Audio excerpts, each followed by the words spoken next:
Presumed Innocent is back this week with episode 3 of the show, and following Rusty receiving the text message at the end of the second episode, which said that they saw him at Carolyn's. This episode was centered around finding out who was behind it, the evidence that they had against him, and the idea that there could be another suspect to point the finger at for the murder of Carolyn. There were also a lot of secret hints and clues that pointed towards somebody a little bit closer to home, and not the person who was caught on camera in the final moments. I'll be delving into that first and my theory behind it. So with that, let's jump into the video and break down all that there was to take away from this episode. Here is Presumed Innocent, episode 3, Ending Explained. Just to let you know, this video will contain spoilers. My theory on Barbara doing it. So there were a few things that occurred in this episode of the show which really made me feel like Barbara could actually be behind the killing of Carolyn. The first reason, without any evidence needed, is the fact that she knew about Rusty and Carolyn having an affair, although she did believe that it was completely over. But there's nothing to say that she didn't find out that it was still going on, even though Rusty said it was finished. During this episode, Rusty told Barbara that he was there on the night that Carolyn was killed, and she provided a somewhat shocked reaction. However, it wasn't one that I found extremely convincing, which makes me think that maybe she could have been following Rusty on the night that Carolyn was killed, and after he left, she could have gone in there and attacked her. If you remember from the previous episodes, it was said that there was no sign of forced entry, and Carolyn probably knew her attacker. Carolyn would have known Barbara because of Rusty, so that does put her in the list of suspects that could have been able to have found their way into her home with no issues.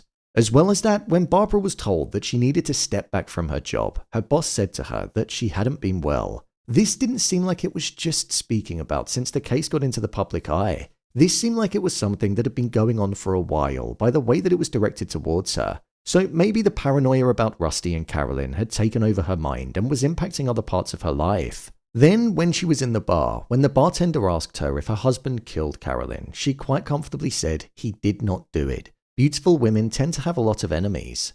Barbara would have been an enemy of Carolyn due to the fact that she was having an affair with her husband, so it was an interesting choice of words that she decided to speak at that time. Another thing in this episode that made me think that it could have been Barbara was the fact that when Rusty said how the killing was done in a way that resembled a previous case and there were things done which weren't available to the public, it made me think back to the previous episode when Barbara went into Rusty's office in their home and looked at his files of Carolyn's case. What if she had done that before, seen the information about Bunny Davis, and that's how she knew what to do when committing the crime? Then, finally, the last thing that made me think that it was her was the fact that when Rusty was speaking with Maya Winslow, he said how the person out there that did it was probably having a good old laugh. Following him saying that, it cut straight away to Barbara, who was watching Carl playing baseball, and she was smiling. It felt like a subtle way of putting it right in front of us and highlighting that it could well have been her. She may have done it just out of an emotional rage due to her husband having an affair with Carolyn, or she could have had it planned and looked at Rusty's files and did it with the intention of getting him blamed for it. These were just a few things that I noticed in the episode, so it's going to be interesting to see if the trend continues in episode 4, and if she carries on being as suspicious as what she was in this one. We got a large focus on Barbara in this episode, and there's definitely a reason for that. The ending explained. With regards to the ending of this episode, we saw that Carolyn's son Michael was the person that was behind the text message that was sent during the end of episode 2. He was waiting outside of his mother's house on the night that she was murdered, and he saw that Rusty went in there on that very night. Moments before the photos were sent through, Rusty said to Raymond that they needed another person that they could pin the murder on, because if they didn't have one, then with the brutal photos of the crime scene and the way that they're going to make him out to look like a stalker due to the messages and the voicemails, then the jury will take one look and blame it on him. We actually heard some of the voicemails and phone calls in this episode, and it did very much seem like he wasn't able to let go of Carolyn, and she wanted a bit of space between them. So the feeling of obsession is something that's definitely getting translated across the screen. However, within the photos that Rusty was sent over that Michael took, on the night that Carolyn was killed, Kyle was also spotted on camera going past her house. This then gives Rusty somebody else to point the accusations towards, and it does also tie into the fact that Kyle could have known some inside information about Bunny's crime, because he could have looked at the files that Rusty had in his house. But will Rusty want to do that? Throw his own son under the bus in order to save himself? Personally, I don't think he will. But I imagine Rusty is going to be questioning his son a lot about what it was that he was doing around there on the night that Carolyn was killed. With regards to Barbara, it very much feels like she's going to be embarking off on her mission of getting a different type of revenge on Rusty and getting to know the bartender a little bit more. She no longer has a job, her relationship with her husband is in pieces, and her life is being covered by the media. So she's most likely going to look for a sense of escapism, one that can be found with the bartender that she recently met and enjoyed talking to. They wouldn't have introduced him if that wasn't going to happen, so that's imminent. Our review of the episode.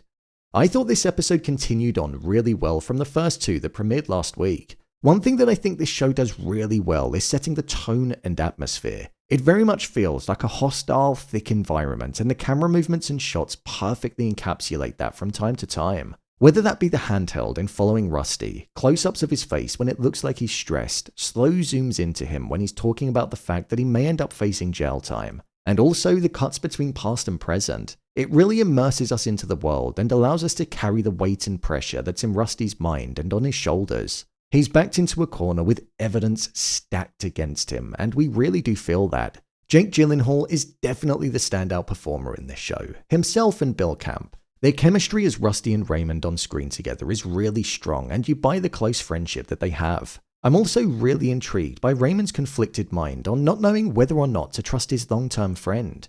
We saw that he had a dream that Rusty killed Carolyn, which shows us that he's not 100% bought into his innocence, but I feel with time he will be. Honestly, I'm most looking forward to the trial taking place. I feel like that's where certain characters, such as Raymond and Rusty, will really come into their own, and the courtroom element of it will have our minds racing between different suspects and truly questioning who was behind the murder. I'm still thinking it was Barbara as of now. That's based on no evidence, but purely with the way that the show is dropping subtle hints, but time will tell. One thing that I don't really get in the show is the reasoning behind why Tommy and Nico want to make sure that Rusty is the person who gets sent away for the murder. I understand there might be a rivalry between them and they've not really got on, but withholding evidence in order to make Rusty out to be the bad guy, which secures his conviction more, it feels a bit extreme. Maybe there'll be more that comes out about that, but right now I just don't quite understand their motive. I'm looking forward to the next episode and seeing how Rusty is going to react in needing somebody else to blame for the murder, but that very person being his son. Will he do it? I don't think so, but we'll have to wait and see. So, there you have it, Presumed Innocent Episode 3 Ending Explained. If you want to see more videos on Presumed Innocent, then click on the card in the top corner. There's a playlist there where I'll be covering every episode. Or alternatively, you can head over to my channel where you'll find all of your favourite TV shows and movies broken down. What did you think of this episode? Let me know your thoughts in the comments below. As always, thanks for tuning into the video and I'll see you in the next one.